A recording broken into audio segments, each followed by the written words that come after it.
Hello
everyone, please welcome. Kembali lagi ya ke channel saya, Mas Koco. Di kesempatan yang baik ini ya, saya mau continue melanjutkan untuk kajian ilmu housekeeping part 5 ya, berarti seri 5. Nah, ini kebetulan ada teman-teman satu profesi atau mungkin ini ya satu divisi housekeeping bertanya. Nah, ini tugas saya adalah men-share sebisa mungkin untuk menjawab sesuai dengan disiplin ilmu saya. Nah, ini yang pertama ya, datang dari Pak Andromeda Vegasus. Wah, itu kalau teman saya dulu di daerah Kemayoran. Nah, dia bertanya ada dua. Yang pertama mengenai handling komplain, yang kedua adalah bagaimana agar tamu itu merasa puas dengan servis kita. Langsung aja ya, yang pertama handling komplain. Berarti pada dasarnya kita sebagai hotelier itu kan ibaratnya satu orang ya, yang kita servis itu let's say dikatakan 10 orang. Ya agak berat juga sih memastikan 10 orang itu semuanya servis oke 100 semua. Mungkin ada 1-2, tapi kalau bisa sih ya minimalis ya semuanya oke ya. Tapi bagaimana trik-trik biar komplain tadi itu tidak merembet ke luar sana sehingga nanti mengurangi image tempat kita bekerja. Nah, kalau ada tamu komplain ada 3 trik ya yang harus kita kondisikan nih. Yang pertama adalah listening ya, didengerin kalau ada komplainan, didengerin tamunya apa keluhan. Terus berikutnya adalah problem solver ya, problem solver berarti atau alternative solution. Yang ketiga adalah action. Nah, kita kupas satu persatu. Untuk yang pertama, listening, berarti didengerin. Jadi kalau ada tamu komplain, didengerin ya, tapi jangan lihat sorot matanya. Jadi kalau kita melihat mata, berarti seolah-olah kita akan menantang. Tapi yang ada tundukan mata, mata ke bawah, ke lantai. Artinya tuh kita seolah-olah itu mendengarkan apa sih keluhan tamu. Karena sebagian banyak orang itu ya paling tidak itu respect kalau keluh kesahnya itu didengerin seperti itu, didengerin. Terus yang kedua setelah didengerin adalah kasih pemecah masalah, berarti solusi. Mungkin alasan solusinya seperti apa agar nanti itu segera di follow up gitu, solusinya. Contoh nih di housekeeping ya, contoh kamarnya tidak segera di make up kamarnya Mas, contoh tanya komplain, ini jam berapa, udah jam 3 sore loh, kamar saya belum dibersihin, apa nih gitu. Nah, kita di saat itu ya kita dengerin.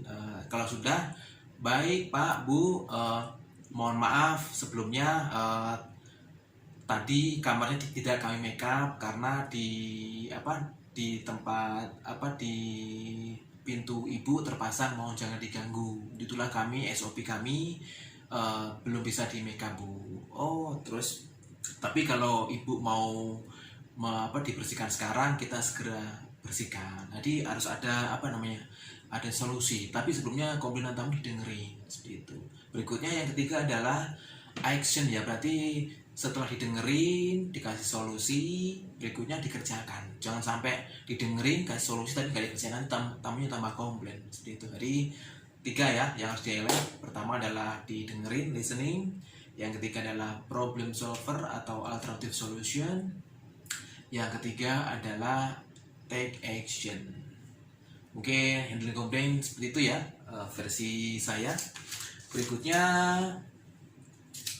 pertanyaan kedua, Pak, bagaimana cara menservis agar tamu itu merasa puas atau nyaman dengan servis kita?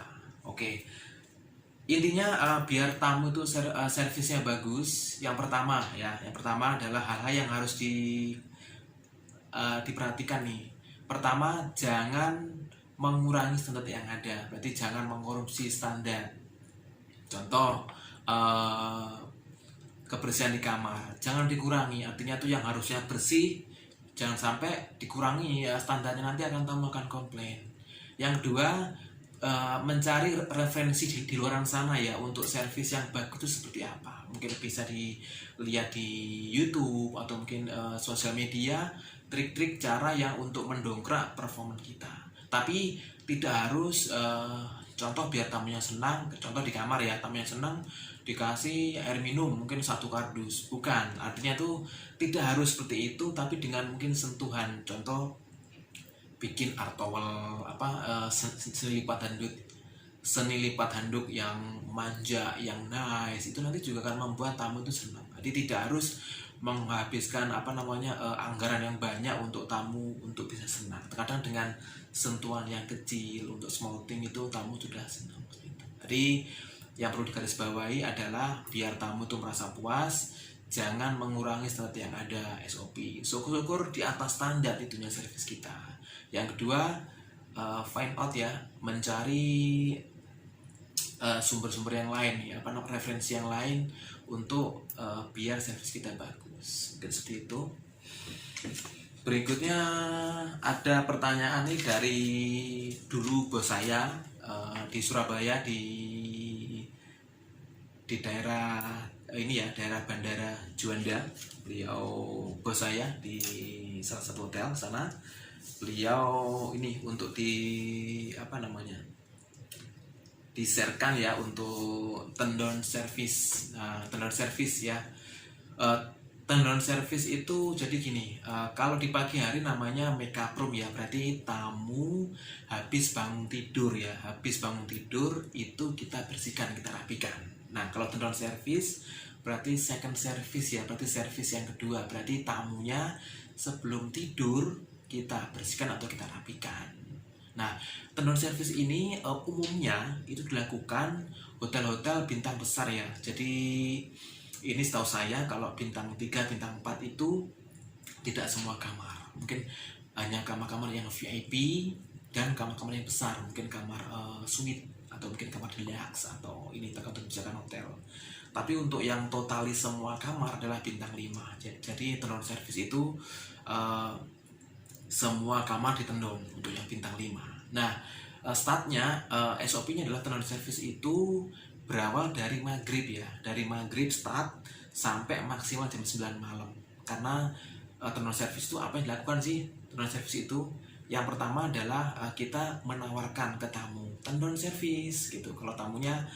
Kalau udah terbiasa di hotel, tamunya itu tendon service itu seperti apa. Tapi kalau tamunya nggak terbiasa, nanti ya kita tawari, Pak, Bu, untuk handuknya ada perlu kita ganti atau mungkin tambahan ada tambahan air minum seperti itu. Karena tendon service itu kita biasanya kita mengirim coklat ya ke tamu-tamu tadi. Coklat bilang selamat malam Pak, Bu, ini komplimen dari hotel kami dikasih. Terus mungkin ada yang perlu ditambahkan lagi Bu gitu. Karena tendon service itu untuk orang-orang yang berduit ya, orang-orang VIP. Jadi hanya bintang-bintang besar atau mungkin kalau bintang 4 atau bintang 3 itu hanya sebagian kamar. Nah, tendon service itu apa step by stepnya? Yang pertama, kalau tamunya ada tadi ya, berarti ditawari tendon service atau mungkin minta diganti, apakah perlu diganti handuk atau mungkin buang sampah, seperti itu. Tapi kalau nggak ada tamunya atau mungkin tamunya belum check-in, apa yang dilakukan? Yang pertama adalah setahu saya adalah curtain ya, curtain ditutup ya, karena udah malam. Tutup, terus bed dilipat segi 4 ya, untuk apa, siku 45 derajat. Berikutnya disiapin di samping bed itu ada sandal ya, sandal. Terus di atas bed itu di setup laundry bag, laundry list. Terus untuk yang di kamar mandi kita siapin bed mat, ditaruh di bawah, kita setup yang rapi gitu. Dan kalau emang nggak ada tamunya, terus kamarnya dipakai, berarti ya bukan kita ganti spraynya, bukan. Yang ada kita rapikan, memastikan nggak ada kotoran di bed, kita rapikan setapan, dipasang laundry bag, laundry list, slipper. Terus di kamar mandi dirapikan ya, dikeringkan, handuknya yang basah diganti. Terus merefill ya, mengisi ulang mungkin yang dipakai, mungkin gula kopi atau mungkin air minum atau mungkin amenities seperti sabun, sampo, seperti itu. Jadi tenor service itu seperti itu. Jadi bedanya kalau di pagi hari adalah making bed, berarti tamu sesudah bangun tidur kita bersihkan. Tapi kalau turn service adalah mengerjakan kamar second service ya, berarti service yang kedua di saat tamu akan tidur, seperti itu. Oke. Terus berikutnya ada pertanyaan juga dari rekan-rekan dari ini ya, daerah Mangga 2 bertanya standar kamar vacant clean ya, kamar apa sih kriteria untuk kamar-kamar seperti yang vacant clean? Itu ada 5 ya, biar kamar itu ready for to sell, kamar siap jual. Yang pertama adalah kamar itu harus cleanliness ya, berarti harus kebersihan ya, harus bersih. Dikatakan bersih bila mana dilakukan dengan cara yang tepat, alat yang tepat, dan jumlah yang tepat, itu dikatakan bersih. Itu. Terus yang kedua adalah completeness ya, berarti kelengkapan. Berarti bersih itu nggak cukup juga untuk ready for to sell, harus lengkap. Jangan sampai nanti kamarnya bersih, handuknya nggak ada, air minumnya nggak ada, belum dikatakan ready for to sell. Jadi lengkap ya, lengkap sesuai standar hotel ready for to sell. Berikutnya, standar kamar clean, vacant clean adalah no defect dan functioning ya, berarti nggak ada defect dan berfungsi dengan baik. Berarti kamar yang ready for to sell itu ya bebas dari defect ya, berarti kebocoran, mungkin gompal-gompal, itu tidak boleh ada defect seperti itu. Terus berikutnya adalah functioning tadi, berfungsi dengan baik, berarti start dari salah jam ya, tingkat atau pintu utama itu nggak ada masalah, AC-nya oke, SCP-nya oke, kulkas oke, TV-nya oke, remote TV oke, terus keran air panas, mixing air panas dinginnya oke juga, itu dikatakan functioning. Nah berikutnya itu juga belum cukup juga, belum afdol juga nih. Yang keempat adalah aesthetic, berarti seni keindahan ya, berarti udah bersih, lengkap, nggak ada defect dan functioning. Yang keempat adalah estetik, berarti making bednya rapi, pemasangan amenitiesnya oke, handuknya rapi. Jadi seolah tamu itu emang beda ya di hotel sama di rumah. Nah itu, jadi keindahan itu harus, taste-nya itu harus ada. Terus yang terakhir adalah staff ya, berarti staff, kamar bersih, lengkap, defect nggak ada, berfungsi dengan baik, semuanya rapi kamar, tapi staffnya kurang oke. Rambutnya panjang, berjenggot, bau ketek, itu mengurangi. Yang ada harus staffnya harus okrai, pakai minyak rambut untuk yang cowok, yang cewek pakai hairnet, semuanya wangi. Nah itu akan, kalau 5 faktor tadi udah dilakukan, berarti itu kamar itu siap okrai. Mungkin kajian part 5 sampai di sini ya. Semoga bisa menjadi inspiring buat teman-teman housekeeping. Thank you.